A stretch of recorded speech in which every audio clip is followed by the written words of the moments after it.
Assalamualaikum warahmatullahi wabarakatuh. Innal hamdalillah nahmaduhu wa nasta'inu wa nastaghfiruh wa na'udzu billahi min syururi anfusina wa min sayyiati a'malina may yahdihillahu fala mudhillalah wa may yudlil fala hadiyalah. Asyhadu an la ilaha illallah wahdahu la syarikalah wa asyhadu anna Muhammadan abduhu wa rasuluh. Yang sama-sama kami hormati Bapak Studi Rijal selaku dosen pengampu mata kuliah PKN dan teman-temanku sekalian yang berbahagia. Ya, puji syukur atas kehadirat Allah Subhanahu wa taala yang telah memberikan kita berbagai macam nikmat sehingga kita dapat berkumpul di pertemuan kali ini. Shalawat dan iring salam kita hadiahkan, kita berikan kepada baginda Nabi besar Muhammad sallallahu alaihi wasallam yang telah membawa kita dari zaman kegelapan sehingga kita dapat ke zaman yang terang benderang seperti sekarang ini. Ya, pada kesempatan kali ini kami dari kelompok 6 ingin memaparkan materi kami yang berjudul Bagaimana Hakikat, Instrumentasi, dan Praksis Demokrasi Indonesia berlandaskan Pancasila dan Undang-Undang Dasar Negara Republik Indonesia tahun 1945. Untuk pemaparan pertama, dipersilakan. Baik, langsung saja. Di sini saya akan membawakan beberapa penggalan materi. Yang pertama yaitu tentang pengertian atau definisi demokrasi. Jadi demokrasi secara etimologis berasal dari bahasa Yunani, yaitu demos yang berarti rakyat dan kratos atau kratein yang berarti pemerintahan atau kekuasaan. Jadi dapat disimpulkan demos kratein atau demos kratos berarti pemerintahan rakyat atau kekuasaan rakyat. Selanjutnya itu secara terminologi. Banyak pandangan tentang demokrasi. Jadi demokrasi tidak ada pandangan tunggal tentang apa itu demokrasi. Nah, demokrasi dapat dipandang sebagai salah satu bentuk pemerintahan, sebagai sistem politik, dan sebagai pola hidup bernegara dengan prinsip yang menyertainya. Selanjutnya yaitu sejarah pemikiran tentang demokrasi.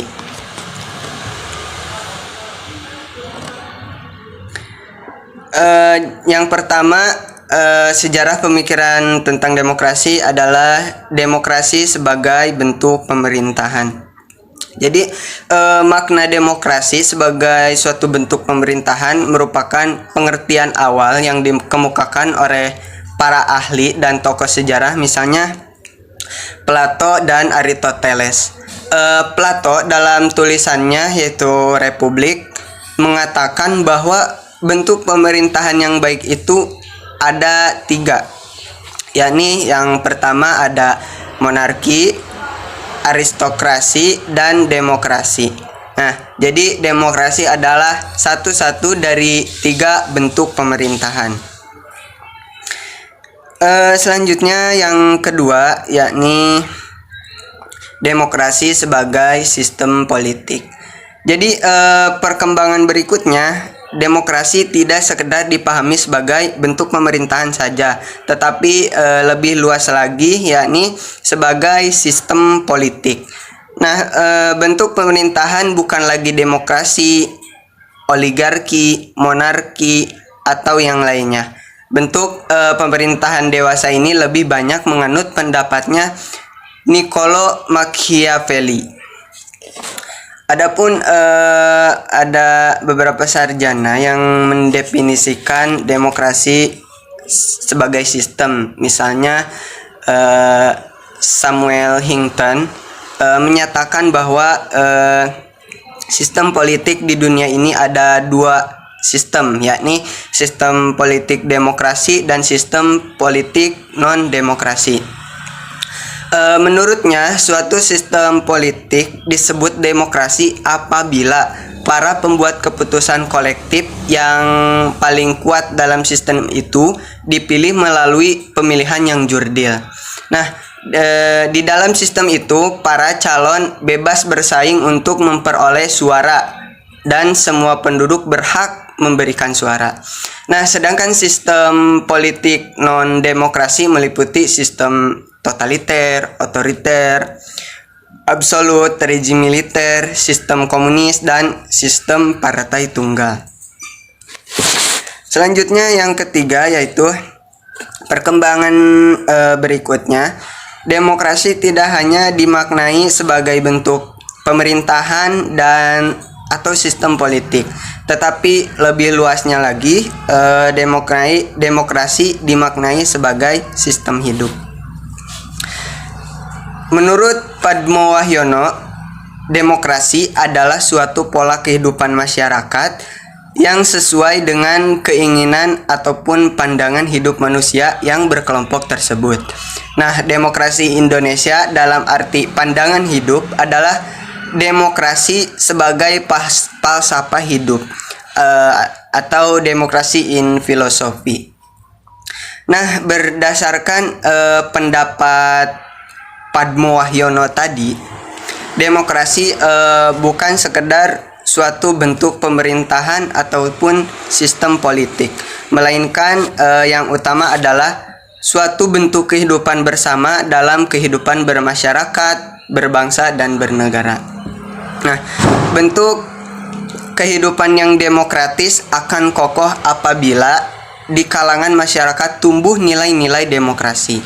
Nah, demokrasi sebagai sikap hidup, di dalamnya ada nilai-nilai demokrasi yang dipraktikkan oleh masyarakatnya yang selanjutnya memunculkan budaya demokrasi. Adapun Henry B. Mayo mendefinisikan adanya 8 nilai demokrasi, yaitu yang pertama, penyelesaian vertikal secara damai dan sukarela. Yang kedua, menjamin perubahan secara damai dalam masyarakat dinamis. Yang ketiga, pergantian penguasa secara teratur. Yang keempat, penggunaan paksaan sedikit mungkin. Yang kelima, pengakuan dan penghormatan terhadap keanekaragaman. Yang keenam, penegakan keadilan. Yang ketujuh, memajukan ilmu pengetahuan. Dan yang kedelapan, pengakuan penghormatan atas kebebasan. Mungkin hanya itu yang bisa saya sampaikan, dan selanjutnya akan dilanjutkan oleh pemateri selanjutnya.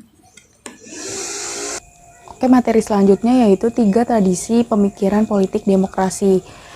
Seperti yang telah dikemukakan oleh Carlos Alberto Robert pada tahun 1998 bahwa ada 3 pemikiran tradisi politik demokrasi. Yang pertama ada Classical Aristotelian Theory, yaitu teori Aristoteles klasik. Yang kedua ada Medieval Theory, teori abad pertengahan. Yang terakhir ada Contemporary Doctrine atau doktrin kontemporer. Yang pertama Classical Aristotelian Theory, di mana pemikiran Aristoteles demokrasi merupakan suatu bentuk pemerintahan, yakni pemerintahan dengan seluruh warga negara yang memenuhi syarat kewarganegaraan. Selanjutnya ada Medieval Theory. Teori ini menempatkan suatu landasan kekuasaan tertinggi itu terletak kepada rakyat. Yang terakhir ada Contemporary Doctrine, yaitu sebuah konsep pemerintahan di mana pemerintahan tersebut mempunyai konsep pemerintahan yang murni. Materi selanjutnya yaitu prinsip-prinsip demokrasi. Prinsip-prinsip demokrasi ada 2. Yang pertama, kebebasan atau persamaan. Yang kedua, kedaulatan rakyat. Yang pertama, kebebasan atau persamaan merupakan sebuah fondasi dalam demokrasi. Kebebasan dianggap sebagai sarana untuk mencapai kemajuan tanpa adanya pembatasan kekuasaan. Kemudian persamaan yaitu sarana untuk mencapai kemajuan bagi setiap orang, di mana setiap orang tersebut dianggap sama tanpa dibeda-bedakan, khususnya dalam hal memperoleh akses dan kesempatan dalam berdemokrasi. Demokrasi merupakan sebuah sistem politik di mana sistem tersebut melindungi kebebasan warganya serta menjamin kesamaan hak-hak dan derajat warganya dalam pemerintahan. Yang kedua adalah kedaulatan rakyat. Kedaulatan rakyat adalah konsep yang pada hakikatnya dibuat atas kehendak dan kepentingan rakyat. Pemerintah dari rakyat, oleh rakyat, untuk rakyat. Dengan begitu, akan kecil kemungkinan adanya penyalahan kekuasaan. Dan rakyat akan terjamin tugas-tugas, khususnya tugas-tugas dalam pemerintahan. Mungkin cukup sekian yang saya sampaikan. Selanjutnya akan disampaikan oleh rekan saya. Ya, selanjutnya yaitu tentang menggali sumber historis, sosiologis, dan politik tentang demokrasi yang bersumber dari Pancasila. Yaitu ada 3. Yang pertama, sumber nilai yang berasal dari demokrasi desa.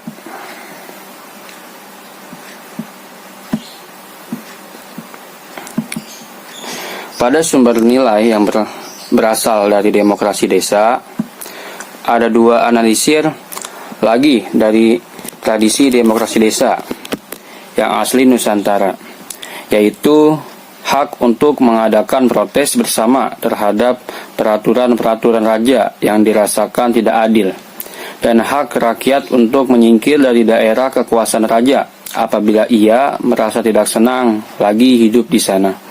Dalam melakukan protes, biasanya rakyat secara bergerombol berkumpul di alun-alun dan duduk di situ beberapa lama tanpa membuat apa-apa yang mengekspresikan suatu bentuk demonstrasi damai. Tidak sering rakyat yang sabar melakukan itu. Namun, apabila hal itu dilakukan, tidak sering rakyat dilakukan, pertanda menggambarkan situasi kegentingan yang memaksa penguasa untuk mempertimbangkan ulang peraturan yang dikeluarkannya. Adapun hak menyingkir dapat dianggap sebagai hak seseorang untuk menentukan nasib sendiri. Kesemua itu menjadi bahan dasar yang dipertimbangkan oleh para pendiri bangsa untuk mencoba membuat konsepsi demokrasi Indonesia yang modern berdasarkan demokrasi desa yang asli itu.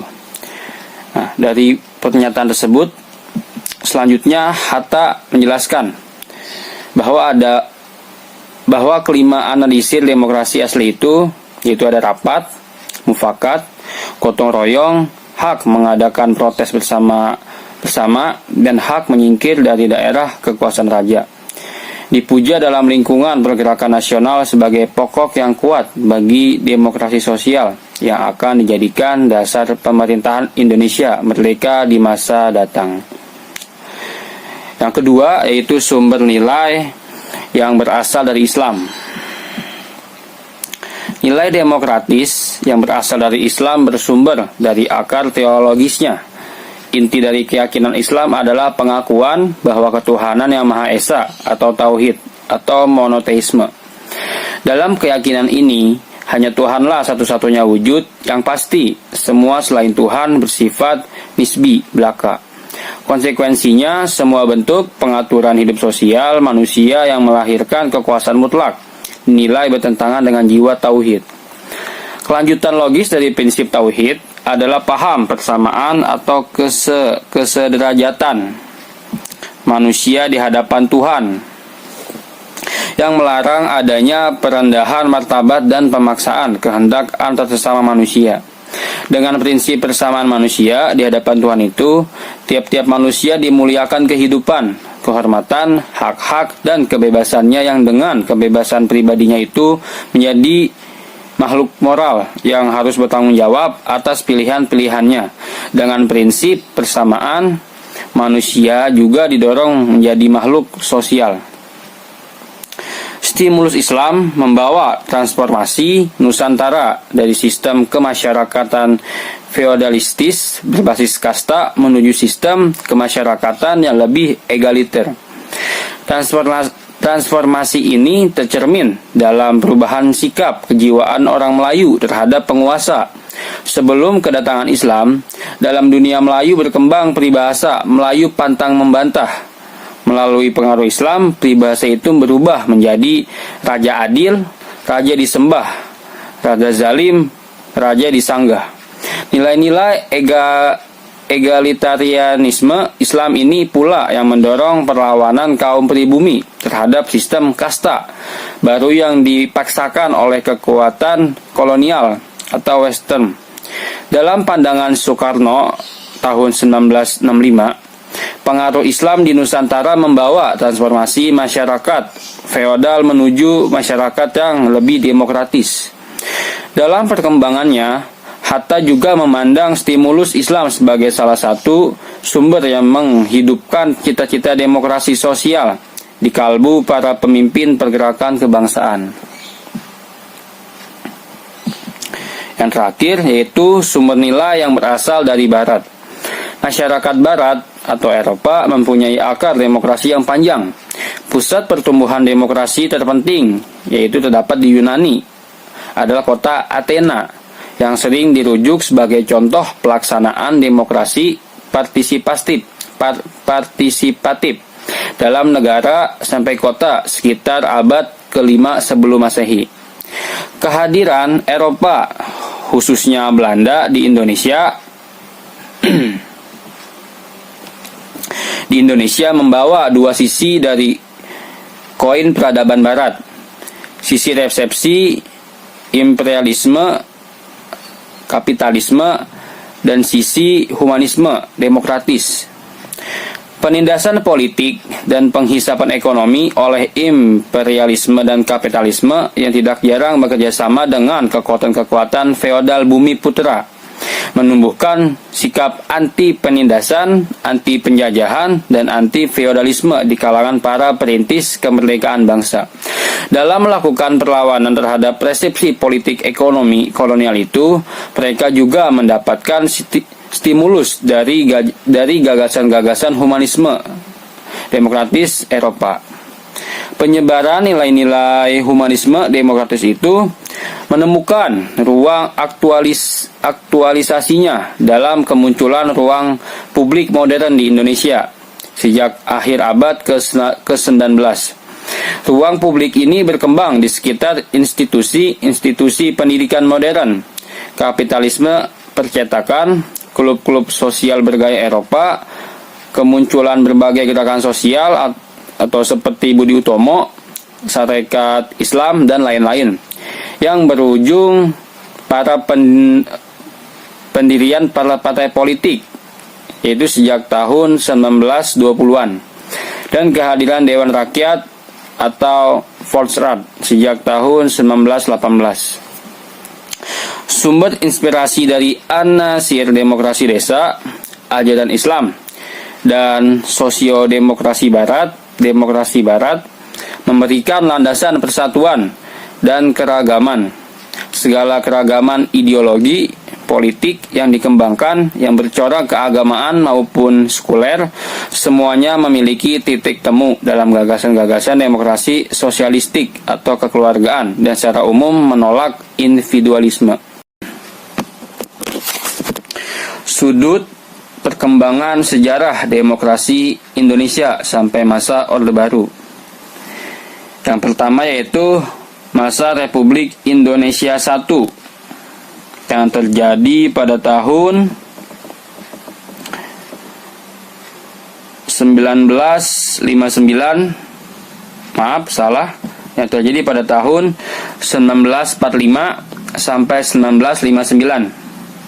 Pada masa ini dinamakan masa demokrasi konstitusional yang menonjolkan peranan parlemen dan partai-partai. Karena itu dinamakan demokrasi parlementer. Nah, yang kedua, masa Republik Indonesia II yang terjadi pada tahun 1959 sampai 1965. Nah, pada masa ini yaitu masa demokrasi terpimpin yang banyak menyimpang dari demokrasi konstitusional yang secara formal merupakan landasan dan penunjukan beberapa aspek demokrasi rakyat. Yang ketiga, masa Republik Indonesia III kepada tahun 1965 sampai 1998 yaitu masa demokrasi Pancasila. Demokrasi ini merupakan demokrasi konstitusional yang menonjolkan sistem presidensial. Nah, yang terakhir itu masa Republik Indonesia 4 yang terjadi pada tahun 1998 sampai sekarang, yaitu masa reformasi yang menginginkan tegaknya demokrasi di Indonesia sebagai koreksi terhadap praktik-praktik politik yang terjadi pada masa Republik Indonesia ketiga. Nah, dari 4 tadi ini dinyatakan oleh Budiarjo 2008. Nah, mungkin itu saja yang dapat saya sampaikan. Selanjutnya akan dilanjutkan oleh rekan saya. Oke, kali ini saya akan menjelaskan tentang 10 pilar demokrasi Pancasila berserta masuk esensinya yang dipesankan oleh para pembentuk negara RI sebagaimana diletakkan di dalam Undang-Undang Dasar NKRI tahun 1945. Yang pertama, demokrasi berdasarkan ketuhanan yang Maha Esa. Seluk-beluk sistem serta perilaku dalam menyelenggarakan kenegaraan Republik Indonesia harus taat asas, konsisten, atau sesuai dengan nilai-nilai dan kaidah-kaidah dasar kesatuan yang Maha Esa. 2. Demokrasi dengan kecerdasan. Mengatur dan menyelenggarakan demokrasi menurut Undang-Undang Dasar 1945 itu bukan dengan kekuatan naluri, kekuatan otot, atau kekuatan massa semata-mata. Pelaksanaan demokrasi itu justru lebih menuntut kecerdasan rohaniah, kecerdasan akliyah, kecerdasan rasional, dan kecerdasan emosional. Yang ketiga, demokrasi yang berkedaulatan rakyat. Kekuasaan tertinggi ada di tangan rakyat. Secara prinsip, rakyatlah yang memiliki atau yang memegang kedaulatan itu. Dalam batas-batas tertentu, kedaulatan rakyat itu dipercayakan kepada wakil-wakil rakyat seperti MPR, DPR, atau DPD, dan DPRD. Yang keempat, demokrasi dengan rule of law. Yang pertama, kekuasaan negara RI itu harus mengandung, melindungi, serta mengembangkan kebenaran hukum. Bukan demokrasi ugal-ugalan, demokrasi dagelan, atau demokrasi manipulatif. Yang kedua, kekuasaan negara itu memberikan keadilan hukum, legal justice, bukan demokrasi yang terbatas pada keadilan formal dan pura-pura. Yang ketiga, kekuasaan negara itu menjamin kepastian hukum, legal security, bukan demokrasi yang membiarkan kesemrawutan atau anarki. Yang keempat, kekuasaan negara itu mengembangkan manfaat atau kepentingan hukum, legal interest seperti kedamaian dan pembangunan, bukan demokrasi yang justru mempopulerkan fitnah dan hujatan atau menciptakan perpecahan, permusuhan, dan kerusakan. Yang kelima, demokrasi dengan pembagian kekuasaan, yaitu demokrasi menurut Undang-Undang Dasar 1945 bukan saja mengakui kekuasaan negara RI yang tidak terbatas secara hukum, melainkan juga demokrasi itu dikuatkan dengan pembagian kekuasaan negara dan diserahkan kepada badan-badan negara yang bertanggung jawab. Jadi, demokrasi menurut Undang-Undang Dasar 1945 mengenal semacam division and separation of power dengan sistem check and balance. Yang keenam, demokrasi dengan hak asasi manusia. Demokrasi menurut Undang-Undang Dasar 1945 mengakui hak asasi manusia yang tujuannya bukan hanya menghormati hak-hak tersebut, melainkan terlebih-lebih untuk meningkatkan martabat dan derajat manusia seutuhnya. Yang ketujuh, demokrasi dengan pengadilan yang merdeka, yaitu demokrasi menurut Undang-Undang Dasar 1945 menghendaki diberlakukannya sistem pengadilan yang merdeka, independen, yang memberi peluang seluas-luasnya kepada semua pihak yang berkepentingan untuk mencari dan menemukan hukum yang seadil-adilnya. Di muka pengadilan yang mereka penggugat dengan pengacara, penuntut umum dan terdakwa dan pengacaranya mempunyai hak yang sama untuk mengajukan konsiderans, dalil-dalil, fakta-fakta, saksi, alat pembuktian, dan petitumnya. 8. Demokrasi dengan otonomi daerah, yaitu otonomi daerah merupakan perbatasan terhadap kekuasaan negara, khususnya kekuasaan legislatif dan eksekutif di tingkat pusat, dan lebih khusus lagi pembatasan atas kekuasaan presiden. Undang-Undang Dasar 1945 secara jelas memerintahkan dibentuknya daerah-daerah otonom besar dan kecil yang ditafsirkan daerah otonomi 1 dan otonomi 2. Dengan peraturan pemerintah daerah, otonomi itu dibangun dan disiapkan untuk mampu mengatur dan menyelenggarakan urusan-urusan pemerintahan sebagai urusan rumah tangganya sendiri yang diserahkan oleh pemerintah pusat kepadanya. Yang kesembilan, demokrasi dengan kemakmuran. Maksudnya demokrasi itu bukan hanya soal kebebasan dan hak, bukan hanya soal kewajiban dan soal tanggung jawab, bukan pula hanya soal merorganisir kedaulatan rakyat atau pembagian kekuasaan kenegaraan. Demokrasi itu bukan pula hanya soal otonomi daerah dan keadilan sosial, sebab bersamaan dengan itu semua, jika dipertanyakan where is the beef, demokrasi menurut Undang-Undang Dasar 1945 ternyata ditunjukkan untuk membangun negara kemakmuran, well-staffed oleh dan untuk sebesar-besarnya rakyat Indonesia. Yang ke-10 atau yang terakhir yaitu demokrasi yang berkeadilan, yang berkeadilan. Yaitu sosial demokrasi menurut Undang-Undang Dasar 1945 menggariskan keadilan sosial di antara berbagai kelompok, golongan dan lapisan masyarakat. Tidak ada golongan, lapisan, kelompok, satuan dan atau organisasi yang menjadi anak emas yang diberikan berbagai keistimewaan atau hak-hak khusus. Nah, mungkin itu saja. Demokrasi Pancasila dapat diartikan secara luas maupun sempit. Yang pertama, secara luas demokrasi Pancasila berarti kedaulatan rakyat yang didasarkan pada nilai-nilai Pancasila baik sebagai pedoman penyelenggaraan maupun sebagai cita-cita. Yang kedua, secara sempit demokrasi Pancasila berarti kedaulatan rakyat yang dilaksanakan menurut hikmat, kebijaksanaan dan permusyawaratan perwakilan. Lanjut yaitu kesimpulan. 1. Secara etimologi, demokrasi berasal dari bahasa Yunani yaitu demos yang berarti rakyat dan kratos atau kretein yang berarti pemerintahan atau kekuasaan. Jadi demos kretein atau demos kratos berarti pemerintahan rakyat atau kekuasaan rakyat. Yang kedua, secara terminologi banyak pandangan tentang demokrasi. Tidak ada pandangan tunggal tentang apa itu demokrasi. Demokrasi dapat dipandang sebagai salah satu bentuk pemerintahan, sebagai sistem politik, dan sebagai pola kehidupan bernegara dengan prinsip-prinsip yang menyertainya. Ketiga, berdasarkan ideologinya, demokrasi di Indonesia adalah demokrasi yang berdasarkan Pancasila. Demokrasi Pancasila dalam arti luas adalah kedaulatan atau kekuasaan tertinggi ada pada rakyat yang dalam penyelenggaraannya dijiwai oleh nilai-nilai Pancasila. Demokrasi Pancasila dalam arti sempit adalah kedaulatan rakyat yang dilaksanakan menurut hikmah kebijaksanaan dalam permusyawaratan perwakilan. Yang keempat, demokrasi Indonesia adalah demokrasi konstitusional. Selain karena dirumuskan nilai dan normanya dalam Undang-Undang Dasar 1945, konstitusional Indonesia juga bersifat membatasi kekuasaan pemerintahan dan menjamin hak-hak dasar warga negara. Yang kelima, praktik demokrasi Pancasila berjalan sesuai dengan dinamika perkembangan kehidupan ketenagaraan Indonesia. Prinsip-prinsip demokrasi Pancasila secara ideal telah terumuskan dalam lataran empirik mengalami pasang surut. Yang keenam, sebagai pilihan akan pola kehidupan bernegara, sistem demokrasi dianggap penting dan bisa diterima banyak negara sebagai jalan mencapai tujuan hidup bernegara yakni kesetaraan dalam keadilan. Oke, cukup sekian yang bisa saya sampaikan. Ya, selanjutnya yaitu sesi tanya jawab. Apabila ingin bertanya, silakan ketik di kolom komentar. Pertanyaan pertama. Apa yang harus dilakukan pada sebuah daerah yang tingkat pembangunannya masih rendah dan bagaimana cara melakukan demokrasi di daerah tersebut?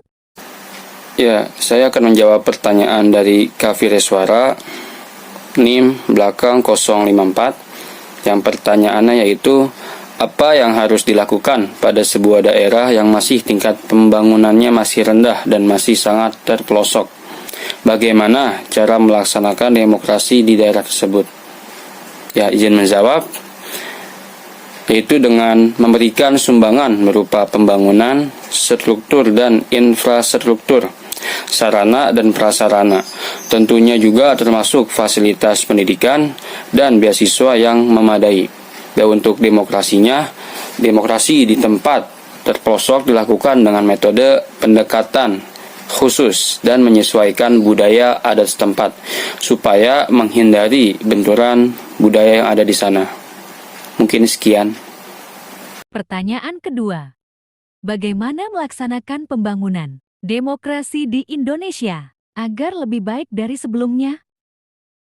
Oke, selanjutnya saya akan menjawab pertanyaan kedua, yaitu pertanyaan dari saudari Salma Aida Gunawan. Pertanyaannya adalah, bagaimana cara melaksanakan pembangunan demokrasi di Indonesia agar lebih baik lagi dari sebelumnya? yaitu pertama, pemerintah harus mampu mendorong, menjalankan, dan menjamin kebebasan dan persamaan terutama dalam hal beragama, dalam hal berpendapat, dan dalam hal berbicara.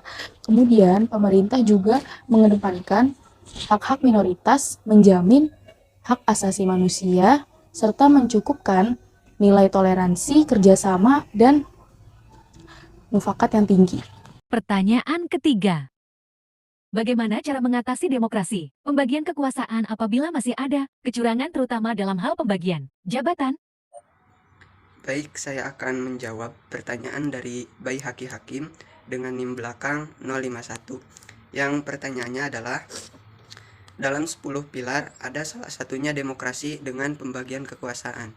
Nah, pertanyaannya, bagaimana cara mengatasi demokrasi tersebut apabila masih ada kecurangan terutama dalam hal pembagian jabatan?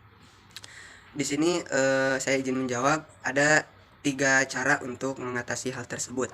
Yang pertama yaitu perbaikan kehidupan ekonomi bangsa. Kondisi inilah yang menyebabkan segelintir kalangan akhirnya dapat membeli, mempengaruhi, bahkan memanipulasi pilihan politik orang banyak, termasuk partai. Pada level politik lokal ini terjadi atau bahkan sudah dimulai saat prosesi pencarian kandidat yang akan berkontestasi. Untuk cara yang kedua yaitu pembenahan institusi politik dan sistem pemilu. Nah, saat ini sudah diakui banyak kalangan terjadi politik biaya tinggi atau high cost yang disebabkan pelaksanaan pemilu yang mahal. Untuk cara yang ketiga yakni penguatan budaya berdemokrasi dan masyarakat sipil. Meski dalam berbagai survei terlihat mayoritas masyarakat kita mengakui demokrasi sebagai bentuk pemerintahan terbaik, budaya demokrasi kita tetap belum kuat. Nah, mungkin segitu saja jawaban dari saya. Sekian dan terima kasih. Ya, mungkin itu saja yang bisa kelompok kami sampaikan. Kurang lebihnya mohon dimaafkan. Wabillahi taufiq wal hidayah. Wassalamualaikum warahmatullahi wabarakatuh.